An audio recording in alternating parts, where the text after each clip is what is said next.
Assalamualaikum warahmatullahi wabarakatuh. Halo semuanya. Selamat datang kembali di video pembelajaran. Pada video kali ini, kita akan bersama-sama menyaksikan praktik pembelajaran atau micro teaching mata pelajaran Pendidikan Agama Islam dan Budi Pekerti untuk kelas 8 SMP. Untuk materi kali ini, kita akan membahas mengenai bab 8 materi Pendidikan Agama Islam dan Budi Pekerti dengan judul Menjadi Generasi Toleran, Membangun Harmoni Inter dan Antar Umat Beragama. Pada pembelajaran kali ini, tujuan pembelajaran kita adalah untuk memahami pentingnya sikap toleransi dalam kehidupan beragama, menjelaskan bentuk harmoni inter dan antar umat beragama, mengembangkan sikap menghargai perbedaan, dan mendorong tindakan nyata dalam kehidupan sehari-hari. Pembelajaran kita kali ini ditemani dengan PPT interaktif yang sangat colorful dan menarik nih. Dalam PPT dilengkapi kuis, video pembelajaran, animasi, dan gambar-gambar yang berkaitan dengan materi pembahasan kita, dan tentunya akan sangat mendukung pembelajaran. Pada materi kali ini, kita akan belajar banyak nih mengenai apa itu toleransi, ayat apa yang menjadi dasar hukum toleransi,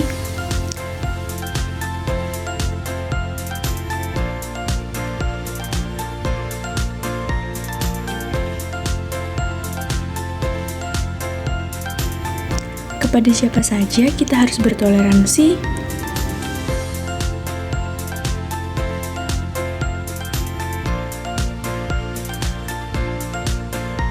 mengetahui bentuk-bentuk toleransi yang diajarkan oleh Islam. Selain itu, kita juga akan membahas bagaimana cara bertoleransi kepada inter umat beragama dan juga kepada antar umat beragama.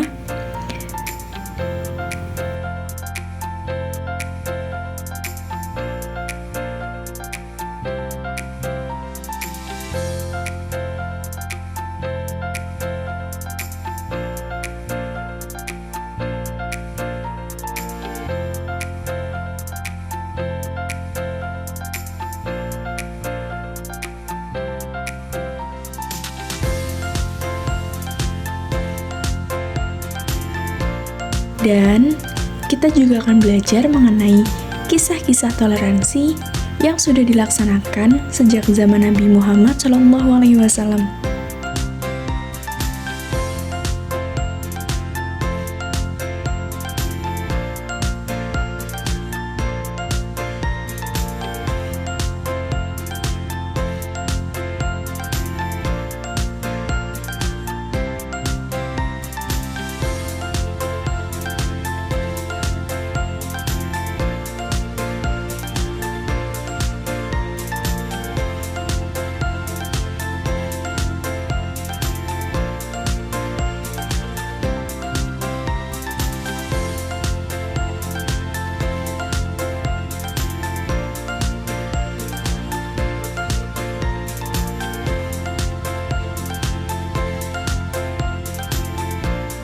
Nah, di akhir pembelajaran nanti, kita akan berkreasi loh. Seperti apa kreasinya? Mari kita saksikan sama-sama video pembelajaran kali ini. Selamat menyaksikan.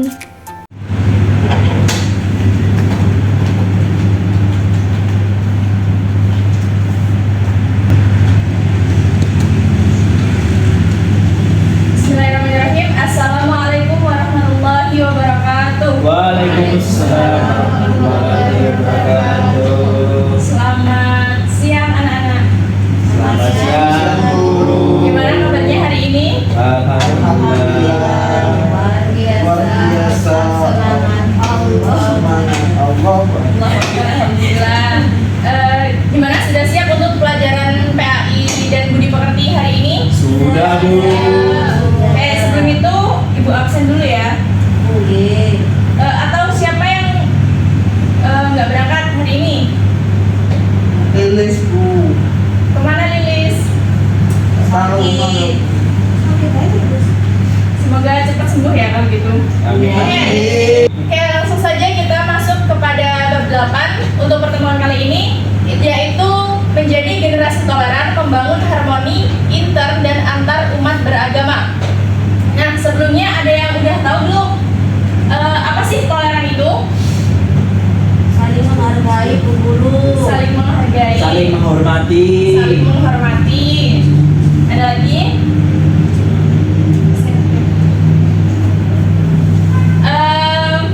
Kalau itu kan saling menghargai, saling menghormati. Nah, kalau dari cerita kalian sendiri terhadap toleransi yang udah kalian alami itu, ada nggak yang bisa di-sharing sama teman-temannya? Itu Bu Guru. Toleransi dan Muhammadiyah. Ya. Oke, boleh. Ini kan kita tidak hanya membahas antar umat beragama, tetapi juga membahas inter umat beragama. Jadi baik itu dari sesama muslim sendiri itu juga harus bertoleransi. Oke, langsung saja kita masuk.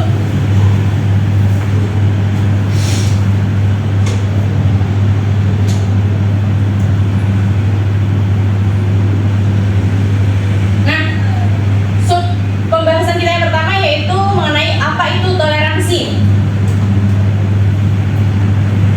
Bisa diperhatikan ke depan bahwa toleransi itu berasal dari bahasa Arab tasamuh atau samaha yang berarti mengizinkan atau memperbolehkan. Secara istilah sendiri, toleransi berarti sikap menghormati orang lain atas pelaksanaan hak-haknya. Oke, langsung saja kita masuk pembahasan yang kedua, yaitu mengembangkan toleransi antar dan inter umat beragama. Di sini ada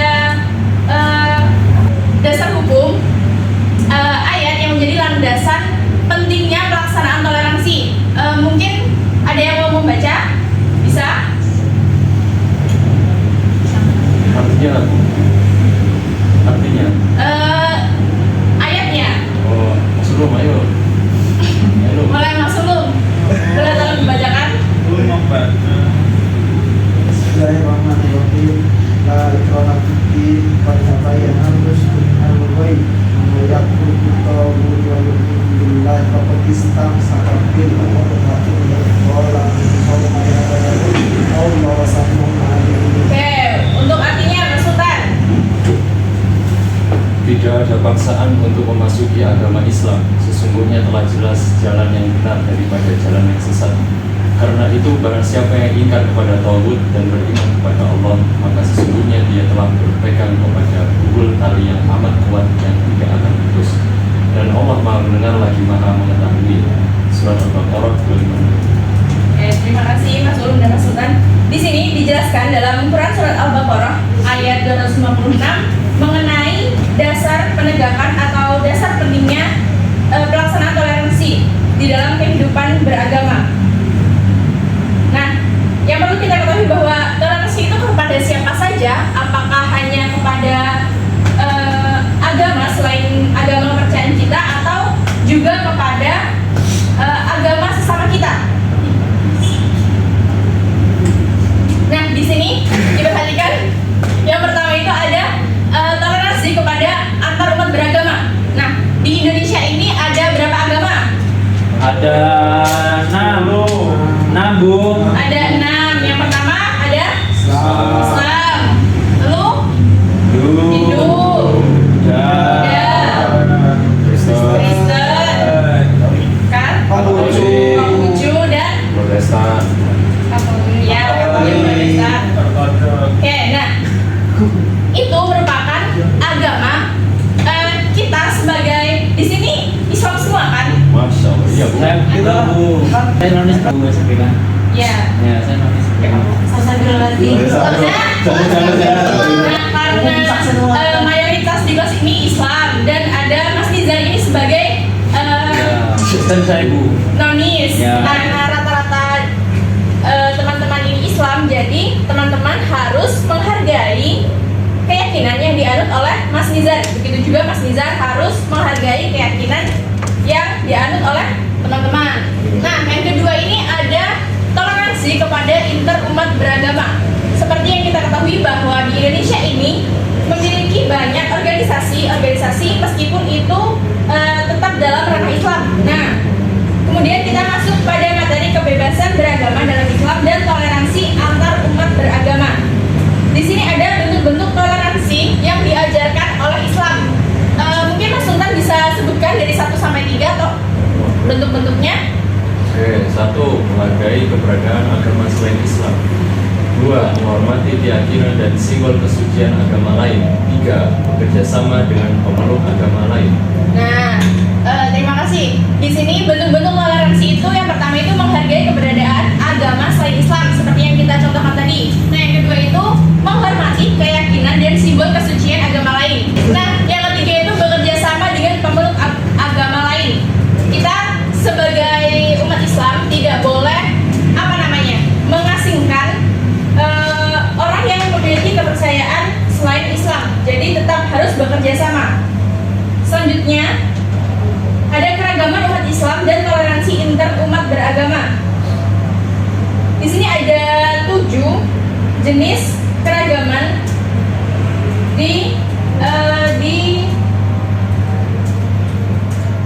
di sini ada 7 keragaman terhadap toleransi interumat beragama. Jadi itu toleransi terhadap satu agama. Yang pertama itu di antara sesama orang itu yang beriman adalah saudara. Jadi tidak boleh saling membenci, saling memerangi ataupun saling menghina. Nah, yang kedua itu hindari perbuatan menghina kelompok yang lain karena bisa jadi kelompok itu lebih baik dari yang menghina.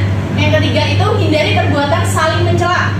Yang keempat, berbaik sangka terhadap sesama. Yang kelima, menghindari perbuatan saling mencari kesalahan. Selanjutnya ada menghindari perbuatan membicarakan kejelekan sesama. Dan yang terakhir itu ada saling bertaruh di antara sesama.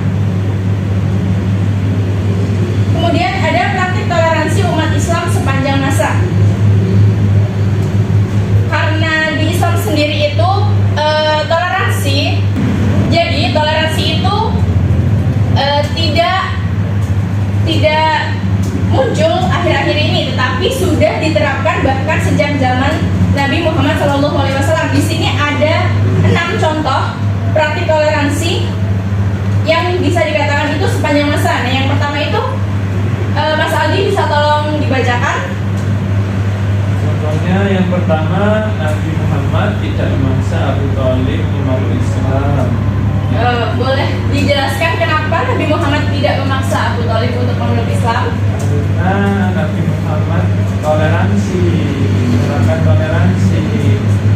Makanya enggak memaksa Abu Thalib memeluk Islam. Benar.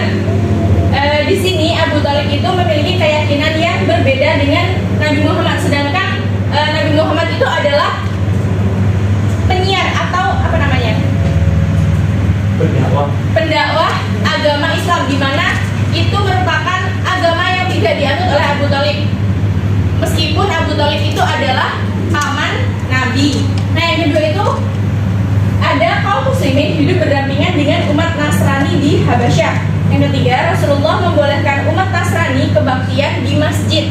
Nah, yang selanjutnya boleh dibacakan, Mbak Ayu. Nabi Muhammad SAW memiliki mertua yang beragama Yahudi. Kemudian yang kelima, Para penguasa Muslim menjamin kebebasan beragama. dan yang keenam, Umat Islam Indonesia bersedia menghapus 7 kata dalam Piagam Jakarta.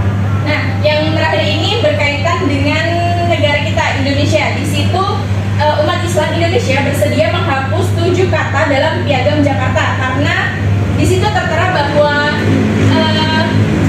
ada pernyataan dalam Piagam Jakarta itu ketuhanan yang berkewajiban menjalankan syariat-syariat Islam bagi pemeluk-pemeluknya, sedangkan Indonesia merupakan negara yang beragam kepercayaannya. Jadi itu dihilangkan dalam Piagam Jakarta. Kemudian yang terakhir itu ada tugas berupa kreasi. Di sini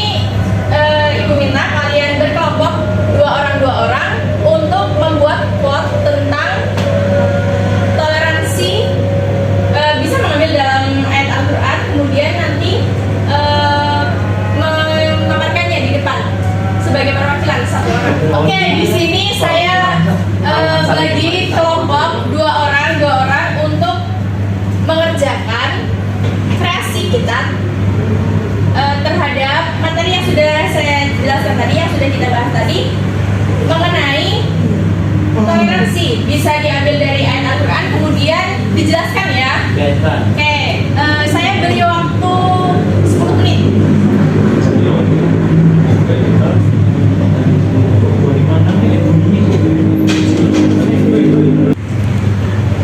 Oke, mungkin ada yang mau maju untuk menampilkan Saya, hasil Bu. kreasinya, boleh Mas Rizal sama Saya Bu. Mas Sultan, silakan.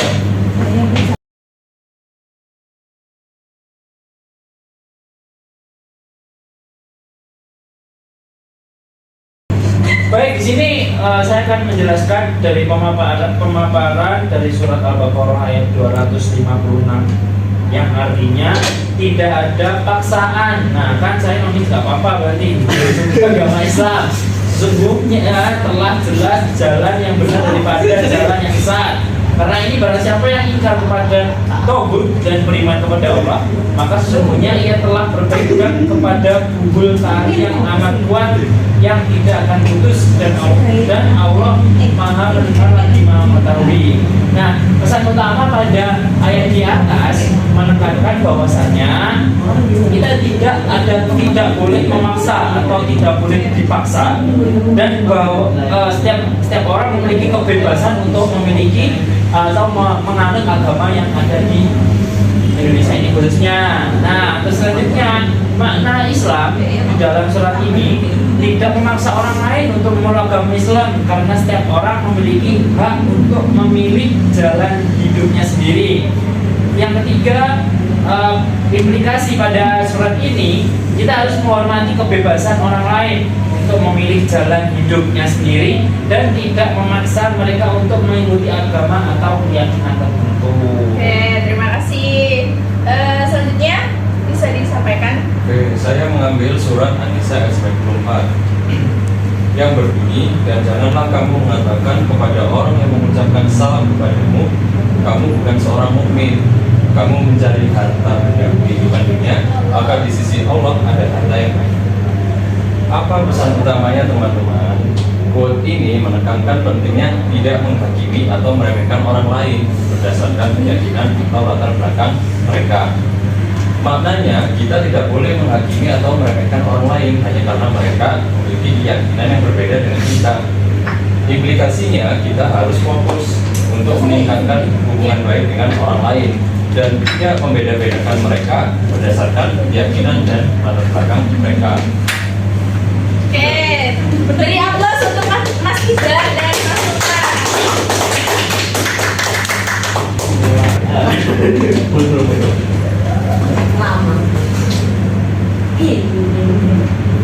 Oke, mungkin cukup sekian untuk materi hari ini. Jadi, sabar ya, Aisyah. Jadi,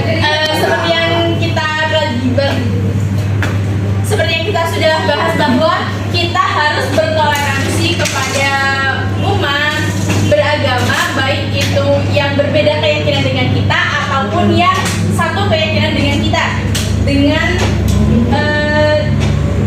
Karena hal itu sudah dicontohkan oleh Nabi sejak beliau hidup. Oke, untuk selanjutnya nanti saya akan bagikan LKPD, lembar kerja peserta didik itu nanti saya share ya di WA, kemudian dikerjakan. Jangan sampai nggak dikerjakan. Ya, Bu. Oke, untuk pertemuan minggu depan jangan lupa berangkat karena kita akan